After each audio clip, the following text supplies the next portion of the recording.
Hello दोस्तों, स्वागत है आप सभी का डीएलएस न्यूज चैनल पर एक बार फिर से। तो आज तारीख हो गई 24 मई 2021, दिन मंडे सोमवार, और बात करेंगे आज के मुख्य समाचार और टुडे ब्रेकिंग न्यूज के अपडेट वीडियो में नजर डालते हैं देश भर की तमाम बड़ी खबरों पर। आज के अपडेट में अपन चर्चा करेंगे दोस्तों की कई राज्य सरकारों की तरफ से लॉकडाउन को एक बार फिर से बढ़ा दिया गया है। राजस्थान, उत्तर प्रदेश, हरियाणा सहित 8 जून तक किन किन राज्यों में लॉकडाउन बढ़ चुका है जानेंगे अपन। साथ ही कुछ राज्य सरकारें अनलॉक भी शुरू कर चुकी है, तो उसके बारे में भी मैं आपको बताऊंगा। इसके अलावा देश भर के करोड़ों बच्चों के लिए एक बड़ी खबर आई है, जानेंगे अपन। उनके माता पिता को भी ये खबर जरूर जाननी चाहिए। 12th के बोर्ड एग्जाम्स को लेकर भी अपडेट आ रहा है, और चक्रवाती तूफान को लेकर यहाँ पर गवर्नमेंट का नया अलर्ट आ चुका है। यास चक्रवाती तूफान को लेकर जो भी अपन जानेंगे, कुछ सरकार के नए नियम, नए बड़े फैसले भी आ रहे हैं। एक एक करके आज के 50 बड़ी ही इंपोर्टेंट यानी कि महत्वपूर्ण बड़ी खबरों पर नजर डालते हैं फटाफट से। बिल्कुल बने रहेगा इस वीडियो में मेरे साथ, एकदम पूरा लास्ट तक देखते रहिएगा। आपका बिना टाइम वेस्ट किए सीधे ले चलता हूँ पहली खबर में। तो देखिए आप कि अगर इस नंबर से आपको फोन या एसएमएस आता है दोस्तों, तो सावधान हो जाइए। हमारे देश की राजधानी दिल्ली की पुलिस ने भी इसको लेकर अलर्ट किया है कि इस नंबर से फोन एसएमएस आने पर आपका बैंक खाता खाली हो सकता है। दरअसल साइबर क्राइम की घटनाएं बढ़ती जा रही हैं, और इसी कड़ी में अब जालसाज एक नया तरीका अपना रहे हैं। ये देख सकते हैं आप, दिल्ली पुलिस की तरफ से साइबर क्राइम टीम की ओर से ये ट्वीट करके लोगों को अलर्ट किया गया। ये जो एसएमएस के अंदर आप नंबर देख पा रहे ना दोस्तों, इस नंबर से अगर आपको कोई फोन एसएमएस आता है तो आप इस नंबर पर किसी भी तरह का रिप्लाई ना करें, रेस्पॉन्स ना दें। और इतना ही नहीं, ये कुछ पॉइंट्स आप देख सकते हैं कि never call on such fraud number, never download any app on their instruction, and never make even a token payment to them. कहने का मतलब ऐसे फ्रॉड वाले नंबरों पर आप कभी कॉल ना करें, और इस तरह के नंबरों से आने वाले मैसेज में कई बार ऐप की लिंक भी दी हुई थी। तो किसी भी थर्ड पार्टी ऐप को आप लिंक के जरिए अपने मोबाइल फोन में इंस्टॉल ना करें, और ना ही इस तरह के नंबर पर दी हुई लिंक पर किसी तरह का पेमेंट इन्फॉर्मेशन डालें आप, ठीक है ना, वरना आपका बैंक खाता खाली हो सकता है, आपके साथ धोखाधड़ी हो सकती है। आप ये सोच रहे होंगे कि हाँ मैं तो समझदार हूँ, मैं तो ऐसा कुछ नहीं करता हूँ। तो मैं आपको बता दूं दोस्तों, ऐसे झांसे में आने वाले ज्यादातर लोग जो होते हैं ना, वो एजुकेटेड, शिक्षित लोग ही होते हैं, इसलिए सावधान रहें, ठीक है ना। अगली बड़ी खबर देखिए आप, बैंक खाता वालों के लिए एक नया नियम लागू होना दोस्तों की चेक से अगर आप पेमेंट करते हैं ना, तो ध्यान दीजिए 1 जून से इस बैंक के नियम बदल रहे हैं। दरअसल हमारे देश का जो सरकारी बैंक है, बैंक ऑफ बड़ौदा, वो 1 जून से इसके चेक के पेमेंट के नियमों में बदलाव करने जा रहा है। जी हाँ, दरअसल दोस्तों नया नियम जो है ना, उसके मुताबिक अगर आप 2 लाख से ज्यादा का पेमेंट चेक के जरिए करते हैं, तो अब कस्टमर को दोबारा कंफर्मेशन करना जरूरी होगा। इस प्रोसेस के कंप्लीट होने के बाद ही ट्रांजैक्शन पूरा होगा, वरना चेक कैंसिल हो जाएगा। ये देख सकते हैं बैंक ऑफ बड़ौदा की तरफ से भी इसको लेकर ट्वीट किया गया है। कहने का मतलब अब आपको 50,000 रुपए, 2 लाख रुपए या इससे ज्यादा का अगर आप चेक भरते हैं ना, तो फिर बीओबी को रिकन्फर्मेशन देना पड़ेगा। ज्यादा इन्फॉर्मेशन आप देख सकते हैं। चलिए अगली बड़ी खबर देखिए दोस्तों, चक्रवाती तूफान यास के कारण पूर्व रेलवे ने 25 ट्रेनों को रद्द कर दिया। ये पूरी लिस्ट आप देख सकते हैं किस किस ट्रेनों को इंडियन रेलवे की तरफ से रद्द किया गया है। हालांकि 19 के लगभग ट्रेनों को तो कल ही कैंसिल कर दिया था, तो आज और ट्रेनों को मिलाकर के 25 ट्रेनों को कुल मिलाकर के रद्द कर दिया। मौसम विभाग की तरफ से कुछ और अलर्ट और चेतावनी भी आ रही है इस तूफान के सक्रिय होने को लेकर, और तूफान के दूसरे राज्यों की तरफ बढ़ने को लेकर, जो भी मैं आपको आगे बताऊंगा। लेकिन फिलहाल अपन नजर डालते हैं कुछ और बड़ी खबरों में। देखिए अपडेट आप, कोरोना के बीच इस कंपनी ने बड़ा ऐलान किया है, कर्मचारियों की मौत होने के बाद भी 60 साल तक पूरा वेतन मिलेगा। आवास, मेडिकल और बच्चों की पढ़ाई भी बिल्कुल फ्री रहेगी। जी हाँ, जो कोई भी लोग इस कंपनी में काम करते हैं। कंपनी कौन सी है तो आपको बता दूं दोस्तों, टाटा स्टील कंपनी की तरफ से ये बड़ी घोषणा की गई है। टाटा स्टील में जो भी कर्मचारी काम करते हैं ना, अगर उनकी खुदा न खास्ता, भगवान ना करे ऐसा हो, लेकिन अगर उन कर्मचारियों में से किसी की कोरोना के चलते जान चली जाती है ना, तो फिर उनके परिवार वालों को 60 साल तक कंपनी पूरा वेतन देगी। इसके अलावा उनके आवास और मेडिकल की व्यवस्थाएं भी करेगी, यहाँ तक कि उन बच्चों की पढ़ाई भी बिल्कुल फ्री में रखी जाएगी। तो ये वाकई में एक बहुत ही अच्छी पहल है। चलिए साथ ही अगली खबर देखिए आप, कि ये कार कंपनी दे रही है अपने ग्राहकों को खास सुविधा। 24/7 आप डॉक्टर से मुफ्त सलाह ले सकते हैं। जी हाँ, दरअसल दोस्तों एमजी मोटर्स कंपनी जो है ना, उसने डॉक्टर 24/7 प्लेटफॉर्म के साथ एक पार्टनरशिप की है, और ऐसे में एमजी के जो कस्टमर्स हैं वो डॉक्टर से 24/7 कभी भी परामर्श ले पाएंगे, ठीक है ना। साथ ही अगली खबर देखिए, फार्मर्स प्रोटेस्ट यानी कि किसान आंदोलन को लेकर अपडेट है। कांग्रेस समेत 12 विपक्षी पार्टियों का अभी भी संयुक्त किसान मोर्चा के लिए समर्थन जारी है। 26 मई को किसान भाई लोग काले दिवस के रूप में मनाने जा रहे हैं, क्योंकि इनकी मांग, डिमांड यही है दोस्तों कि कृषि कानूनों को रद्द करे, तीनों कृषि कानूनों को। तो इसके लिए 12 अपोजिशन पार्टी जो है वो किसानों के साथ हैं, और देखते हैं गवर्नमेंट इस पर क्या निर्णय लेती है। मैं आपको बता दूंगा अपडेट 26 तक। फिलहाल देखिए अगली खबर, कि बैंक अब पर्सनल गारंटर की परिसंपत्तियां बेचकर भी कर सकेंगे कर्ज की वसूली। गारंटी देने वालों पर भी कर्ज की अदायगी की जिम्मेदारी होती है। जी हाँ, दरअसल दोस्तों सुप्रीम सुप्रीम कोर्ट ने एक बड़ा फैसला दिया है। जो लोग दिवालिया कानून की प्रक्रिया से बचने की जुगत कर रहे हैं, उन कॉर्पोरेट घरानों के नामी लोगों के लिए सुप्रीम कोर्ट ने एक अहम फैसला सुनाते हुए कहा कि जिन किन्हीं भी लोगों ने, बड़ी बड़ी कंपनियों ने अगर बैंकों से कर्ज लिया हुआ, लोन लिया हुआ, तो अब उनके गारंटर को पूरी लोन की राशि चुकानी पड़ेगी, वरना बैंक जो है वो उनकी पर्सनल संपत्तियां बेच करके भी कर्ज की वसूली कर पाएंगे। ये एक सुप्रीम कोर्ट का अहम फैसला है। साथ ही अगली बड़ी खबर देखिए कि ब्लैक फंगस के बाद अब हमारे देश में कोविड पीड़ित बच्चों की समस्या बहुत ज्यादा बढ़ रही है और ये हमारे देश के डॉक्टरों के लिए एक चिंता की बात है। बच्चों में बहुत ज्यादा अब कोरोना का संक्रमण फैल रहा है, जबकि आपको पता होगा कि वैज्ञानिकों का तो ये कहना है कि कोरोना की तीसरी लहर आएगी, उसमें बच्चे ज्यादा बीमार होंगे। अभी जो ये बच्चे बीमार हो रहे हैं, इसमें भी कोरोना की तीसरी लहर की आशंका नजर आ रही है।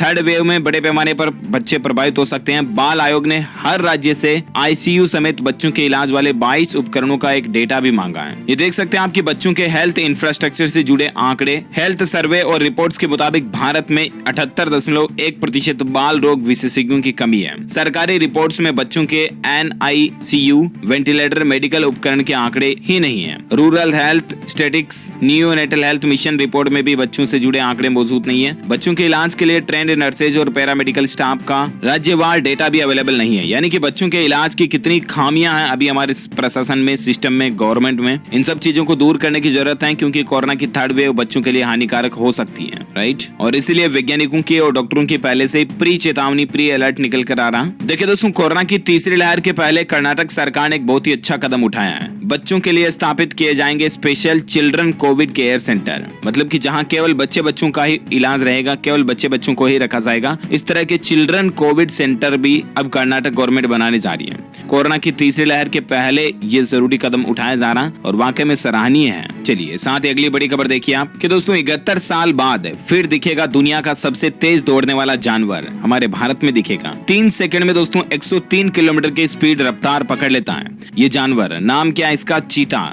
टाइगर। साल 1947 में भारत से ये टाइगर चीता जो है ये विलुप्त हो चुका था, लेकिन अब दोस्तों एक बहुत ही लंबे समय के बाद, यानी कि दोस्तों 1947 के बाद अब 2021 में अफ्रीका से एक चीता भारत लाया जा रहा है और इसके लिए सुप्रीम कोर्ट और केंद्र सरकार दोनों से मंजूरी भी मिल चुकी है, क्योंकि ये विदेश से आ रहा है और इसलिए दोनों की ही मंजूरी लेना जरूरी है। इस चीता को मध्य प्रदेश के कूनो नेशनल पार्क में रखा जाएगा। तो अच्छी बात यह है दोस्तों की अब हमारे भारत में जो चीता है ना वो वापस आने जा रहा है। साथ ही अगली बड़ी खबर देखिए, एक रिपोर्ट में इस तरह का दावा किया जा रहा है दोस्तों कि लॉकडाउन में 8 लाख प्रवासी मजदूरों ने दिल्ली को छोड़ दिया। वे अपने गांवों की तरफ पलायन करने लगे हैं। 8 लाख बाहर के जो मजदूर है ना वो राजधानी को छोड़ करके आ चुके हैं। हाल ही में हुए एक सर्वे में इस बात का पता चला। यानी कि दोस्तों हमारे देश के ज्यादातर मजदूर जो शहरों में काम करते हैं वो ग्रामीण इलाकों में अपने गाँव की तरफ लौट रहे हैं। चलिए साथ ही अगले अपडेट में बात करते हैं और नजर डालते हैं आज के मौसम समाचार पर। तो देखिए दोस्तों, यास चक्रवात से भारी नुकसान की आशंका जताई जा रही है और इसी को देखते हुए वायुसेना ने ऑलरेडी 25 हेलीकॉप्टर भी तैनात कर दिए हैं ताकि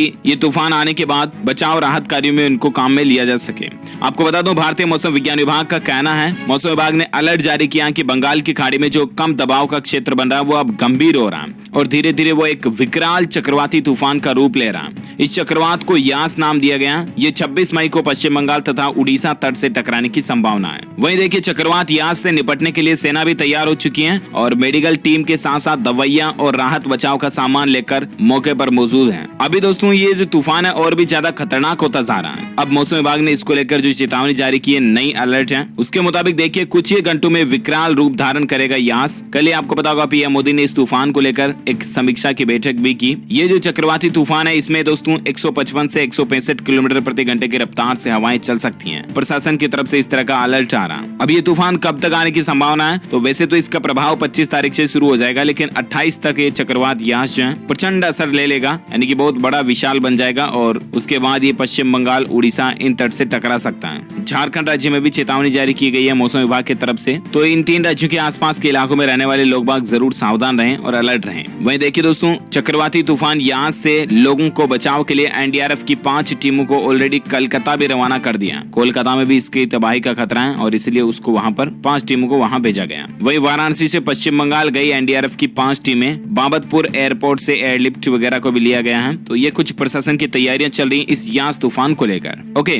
बाकी आपको बता दूं इस यास के बाद जो अगला चक्रवाती तूफान आएगा ना उसका नाम होगा गुलाब। ये तूफानों के नामकरण करने की भी एक रोचक प्रणाली है दरअसल बात कुछ यूं है दोस्तों की दुनिया के 5-7 देश मिल करके जो उधर के एरिया में अगर कोई तूफान आने वाला है तो उसका नामकरण करते हैं, जैसे कि बांग्लादेश, भारत, ईरान, बुरेवी, ये सब कुछ तूफान के नामकरण में हिस्सा लेते हैं। ओके, संपूर्ण भारत का अगले 24 घंटों के दौरान आज 24 मई 2021 का मौसम पूर्वानुमान आखिर क्या कहता है, तो मैं आपको बता दूं अगले 24 घंटों के दौरान अंडमान निकोबार द्वीप समूह में भारी बारिश होने की संभावना है। इसके अलावा तमिलनाडु, रायलसीमा, केरल, तटीय और दक्षिण आंतरिक कर्नाटक, तटीय उड़ीसा, तटीय आंध्र प्रदेश में भी हल्की से मध्यम बारिश हो सकती है। उत्तर पूर्व भारत, कोंकण और गोवा, जम्मू कश्मीर, गिलगित बाल्टिस्तान, मुजफ्फराबाद, लद्दाख और हिमाचल प्रदेश में भी हल्की फुल्की बारिश आपको देखने को मिल सकती है। ओके, ये रहा आज का वेदर अलर्ट। और आइए दोस्तों अब अपन नजर डालते हैं कोरोना से जुड़ी कुछ बड़ी खबरों में। वीडियो को बीच में बिल्कुल भी बंद मत कीजिएगा, एकदम पूरा लास्ट तक देखते रहिएगा क्योंकि खबरें बहुत ही महत्वपूर्ण हैं। फिलहाल देखिए आप अगली खबर कोरोना से संबंधित कुछ अपडेट में। राजस्थान के पूर्व मुख्यमंत्री जगन्नाथ पहाड़िया जी की पत्नी शांति पहाड़िया का निधन हो चुका है। हाल ही में आपको बताऊंगा उनके पति जगन्नाथ पहाड़िया जी का भी कोरोना के चलते निधन हुआ था और अब इनका भी निधन हो चुका है। भगवान इनकी आत्मा को शांति प्रदान करें। अगली खबर देखिए दोस्तों,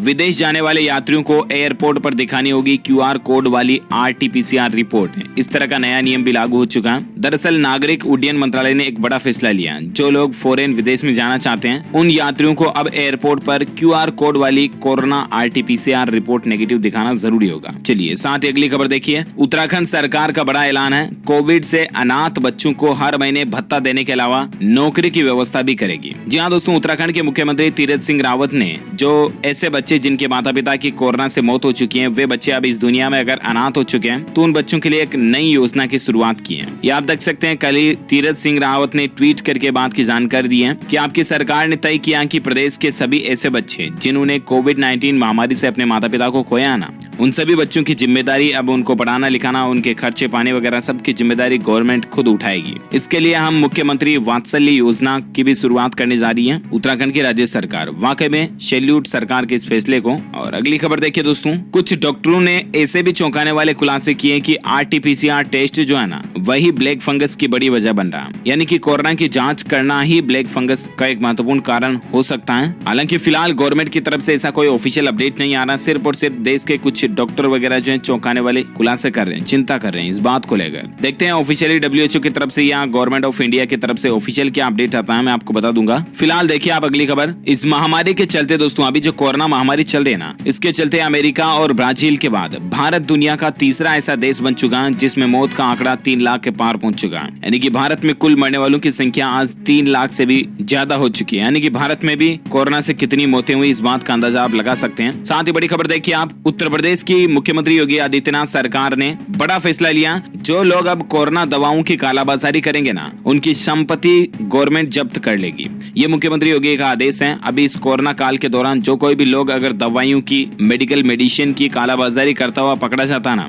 तो फिर आपको उनको उनकी संपत्ति गंवानी पड़ेगी। ये यूपी गवर्नमेंट का बड़ा फैसला है, वाकई में अच्छी बात है। अगली बड़ी खबर देखिए दोस्तों, कोरोना की तीसरी लहर की दस्तक शुरू हो चुकी है। राजस्थान के दौसा जिलों में 341 बच्चे कोरोना संक्रमित पाए गए, सिर्फ दौसा में। ये देखिए आप हालात। आपको पता होगा कर्नाटक में 1-2 दिन से खबरें आ रही की 40,000 से भी ज्यादा बच्ची जो है कोरोना से संक्रमित हो चुके हैं कर्नाटक राज्य में। कितने ज्यादा हालात बिगड़ गए। अभी मतलब तीसरी लहर आए या नहीं आए, कब आए, कैसे आए, कहाँ आए, आप कुल मिलाकर के अपने बच्चों को प्लीज ज्यादा सावधानी से रखें। उन्हें बिना काम घर से बाहर बिल्कुल भी ना जाने दें और बाहर की चीजें अपने बच्चों को ना खिलाएं और कुल मिलाकर के उनका स्पेशली ध्यान रखें, ठीक है ना। अगली बड़ी खबर देखिए, ब्लैक फंगस को 14 राज्यों ने महामारी घोषित कर दिया। हालांकि केंद्र सरकार की तरफ से ऑफिशियली अनाउंसमेंट कर दिया सभी राज्योों के द्वारा इसको महामारी घोषित कराने के लिए, लेकिन अब तक 14 ऐसे राज्य हैं, नाम आप देख सकते हैं, राजस्थान, गुजरात, कर्नाटक, उत्तर प्रदेश, हरियाणा, मध्य प्रदेश, उड़ीसा, उत्तराखंड, तेलंगाना, हिमाचल प्रदेश, बिहार और पंजाब समेत देश के 14 राज्यों ने इस ब्लैक फंगस को भी महामारी घोषित कर दिया।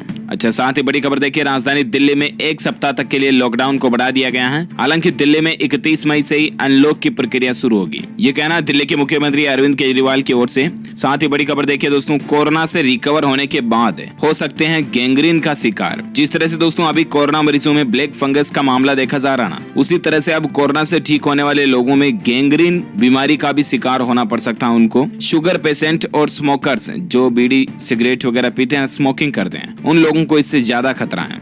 अब ये गैंग्रीन क्या होता है, तो इससे पहले आप एक एग्जाम्पल देखिए। उत्तरी गुजरात के बनासकांठा कांटा के भाबर के रहने वाले 26 साल के हीराजी लोहार को गैंग्रीन होने के बाद उनका बायां पैर काटना पड़ा था। अब आप अंदाजा लगा सकते हैं कि ये कितनी गंभीर बीमारी है। गैंग्रीन क्या होता है? जब दोस्तों ये एक ऐसी बीमारी है जब हमारे कोई अंग विशेष में होती है और वो अंग पूरा खराब हो जाता है, उस अंग तक ब्लड पहुंचना बंद हो जाता है, वो अंग एक तरह से मर जाता है। पर्टिकुलर कोई हाथ हो गया या ऐसा हो गया तो वो पूरा ही खत्म हो जाता है, उसमें ब्लड पहुंचना बंद हो जाता है और वो चीज खत्म हो जाती है। फिर उसको पूरा को काटना ही पड़ता है, इसके अलावा और कोई सोल्यूशन नहीं होता है। जिस तरह से अभी ब्लैक फंगस बढ़ने के बाद लोगों की आंखें गंवानी पड़ रही है ना, ठीक वैसे ही। इसलिए प्लीज आप सावधान रहें पहले से ही। वहीं बड़ी खबर देखिए, तमिलनाडु राज्य में भी एक सप्ताह के लिए पूर्ण लॉकडाउन बढ़ चुका है। अच्छा, तमिलनाडु के अलावा दोस्तों राजस्थान सरकार ने भी 8 जून तक लॉकडाउन बढ़ा दिया। मैंने आपको कल शाम को ही एक सेपरेट वीडियो में अपडेट बताया था। इस बार राजस्थान के अंदर लॉकडाउन में 30 जून तक तो शादियों पर कंप्लीटली रोक रहेगी और इसके अलावा क्या खुला रहेगा क्या बंद रहेगा, मेडिकल सुविधाओं को लेकर, साथ ही पेट्रोल डीजल के लिए पेट्रोल पंप कब खुलेंगे, कितनी क्या टाइमिंग रहेगी, किराने की दुकानें कब खुलेगी, सब्जी फल फ्रूट वाले रेडी वालों के लिए क्या नियम है, ये कंप्लीट जानकारी एक सेपरेट वीडियो में बता रखी है, तो उसको आप चेक कर लीजिएगा। हमारे चैनल पर विजिट करके DLS न्यूज चैनल पर आपको देखने को मिल जाएगी। ओके,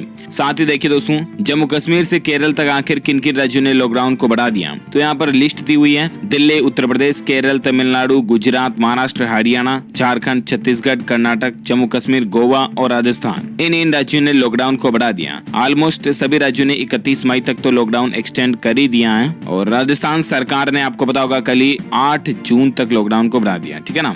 वहीं देखिए, तमिलनाडु में राज्य सरकार ने सभी जिला अधिकारियों को यह आदेश दिया कि कोरोना को रोकने के लिए घर घर सर्वे का अभियान चलाएं और इस तरह के जरूरी कदम उठाएं ताकि कोरोना पर कंट्रोल किया जा सके। वहीं भारत में एक रिकॉर्ड बनाया गया। देखिए दोस्तों, एक दिन में सबसे ज्यादा 21.23 लाख सैंपल्स की टेस्टिंग हुई। पिछले 24 घंटों में भारत में जो मतलब कोरोना की जांचें हुई ना, टेस्टिंग RT-PCR टेस्ट, वो 21,23,000 से भी ज्यादा सैंपल की जांचें की गई और ये अपने आप में एक रिकॉर्ड तोड़ आंकड़ा है दुनिया के किसी भी देश में एक दिन में सबसे ज्यादा टेस्टिंग का। अच्छा, वहीं देखिए दोस्तों, हरियाणा राज्य में 31 मई तक लॉकडाउन बढ़ा है। उसमें इस बार ऑड इवन के आधार पर दुकानें खोलने का नियम लागू किया गया। शॉपिंग मॉल वगैरह इनको खोलने की अनुमति तो नहीं होगी, लेकिन ऑड इवन सिस्टम बोले दोस्तों तो एक दिन ये दुकानें खुलेगी और एक दिन वो दुकानें खुलेगी। इस तरह के सिस्टम से हरियाणा सरकार ने लॉकडाउन लागू किया है और लॉकडाउन को 31 मई तक बढ़ा दिया, ठीक है ना। ज्यादा जानकारी आप देख सकते हैं स्क्रीन पर। वहीं दोस्तों, मध्य प्रदेश सरकार का कहना है कि अब यहाँ पर अनलॉक की शुरुआत होने जा रही है। प्रदेश के 5 जिलों में आज से ही ढील दी जाएगी और मध्य प्रदेश सरकार अब 1 तारीख से धीरे धीरे अनलॉक की ओर आगे बढ़ेगी। भारत में कोरोना के आंकड़ों की बात करें तो बहुत ही राहत की बात है। पिछले 24 घंटों में महीने भर में लगभग सबसे कम आंकड़े आज ही देखे गए। 24 घंटों के दौरान 2,22,000 ही नए मामले आए और अभी भारत में कुल संक्रमितों की संख्या 2,67,00,000 से भी ज्यादा हो चुकी है। एक्टिव केस अभी 27,16,000 से भी ज्यादा चल रहे हैं। पिछले 24 घंटों के दौरान 4452 लोगों की मौत हुई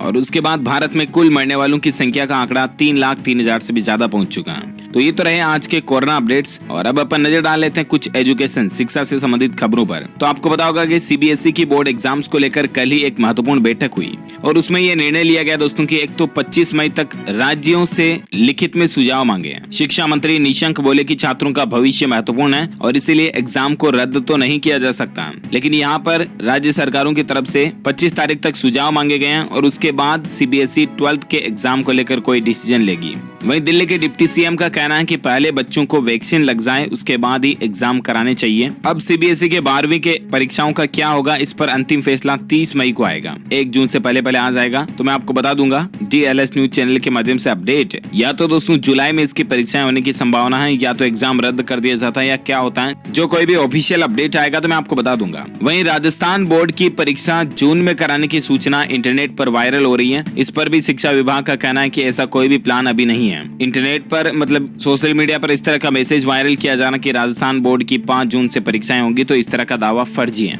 ओके, साथ ही देखिए दोस्तों, 12th बोर्ड एग्जाम पर बैठक में फैसला लिया गया 3 मुख्य सब्जेक्ट की परीक्षा होगी। केंद्रीय शिक्षा मंत्री डॉक्टर रमेश पोखरियाल निशंक ने आगामी बोर्ड परीक्षा JEE मेन, नीट सहित कई सारी प्रतियोगी परीक्षाओं को लेकर आज बड़े फैसले लिए। एक मीटिंग हुई और मीटिंग खत्म होने के बाद ये डिसीजन लिया गया दोस्तों कि जिन राज्य सरकारों ने 12वीं का एग्जाम कंडक्ट कराने की प्लानिंग कर रखी है ना, वे सिर्फ 20 मुख्य विषयों की ही परीक्षा लें। इंपॉर्टेंट सब्जेक्ट की, जैसे कि साइंस से रिलेटेड सब्जेक्ट्स हो गए, physics, chemistry, mathematics, biology, history, political science, business studies, accounts, economics, English वगैरह, इन इस तरह के 20 जो मुख्य विषय है ना, उन्हीं की ही परीक्षा ली जाएगी, अगर परीक्षा होगी तो भी। वहीं देखिए एजुकेशन को लेकर और एक खबर ये है कि मध्य प्रदेश बोर्ड ने 10वीं के रिजल्ट को लेकर निर्देश दिए हैं। OMR सीट भरने की लास्ट डेट को भी बढ़ा दिया। अब स्टूडेंट जो है एग्जाम फॉर्म से संबंधित OMR सीट जो है ऑनलाइन या ऑफलाइन किसी भी तरीके से भर सकते हैं। 10 जून इसकी लास्ट डेट को कर दिया। वहीं देखिए छत्तीसगढ़ राज्य सरकार ने एक बड़ा फैसला लिया दोस्तों कि अब गर्भ से ही होंगे 12वीं के बोर्ड एग्जाम। इस तरह का नया नियम छत्तीसगढ़ राज्य ने लागू कर दिया। 1 जून से ही 12वीं की परीक्षाएं होगी और सबसे खास बात यह है कि परीक्षाएं घर पर ही होगी। इसके तहत छात्रों को चयनित केंद्रों से प्रश्न पत्र लेने और उन्हें घर ले जाने और 5 दिन के अंदर अंदर आपको उत्तर पुस्तिका जमा कराने की अनुमति दी जाएगी। इस तरह के नए आदेश के द्वारा, नए नियमों के द्वारा छत्तीसगढ़ राज्य सरकार परीक्षा कंडक्ट कराने जा रही है। ओके, तो ये तो रही कुछ एजुकेशनल खबरें हैं। वही दोस्तों खबर देखिए अर्थक्वेक यानी कि भूकंप आया कल ही मणिपुर राज्य में 4.3 तीव्रता के साथ। हालांकि अच्छी बात यह कि जान माल का नुकसान नहीं हुआ। ओके दोस्तों, तो इस कड़ी में आज दिन भर की तमाम बड़ी खबरें, मुख्य समाचार, टुडे ब्रेकिंग न्यूज का अपडेट वीडियो यही फिनिश होता है। वैसे आप मुझे नीचे कमेंट करके बताइए कि फलों का राजा कौन से फल को कहा जाता है। जी हाँ, which fruit king of the fruits. Comment करके मुझे बताइए इस वीडियो के नीचे। जो लोग इस सवाल का सही जवाब देंगे वो रैंडमली सेलेक्ट किए जाएंगे हमारी DLS न्यूज टीम की तरफ से, और आप जीत सकते हैं एक शानदार सरप्राइज गिफ्ट जो कि गिव अवे के रूप में आप तक पहुंचा दिया जाएगा। इसी के साथ ही अगर आपको ये वीडियो अच्छा लगा तो इसे लाइक करना, शेयर भी करना अपने दोस्तों के साथ फेसबुक और व्हाट्सएप पर, और आप हमारे चैनल DLS न्यूज को सब्सक्राइब करके बेल आइकॉन भी जरूर दबा देना ताकि आपको रोजाना की ताजा खबरें और मुख्य समाचार तुरंत आपके मोबाइल पर मिल जाएंगे। ओके, और बाकी ख्याल रखिएगा आप अपने आप का, अपने परिवार का भी। बिना काम बिल्कुल घर से बाहर मत निकलना, खास करके आप अपने छोटे बच्चों का विशेष ध्यान रखना। मिलेंगे अगले नेक्स्ट अपडेट में, तब तक के लिए thank you, take care, good bye, जय हिंद, जय भारत, वंदे मातरम।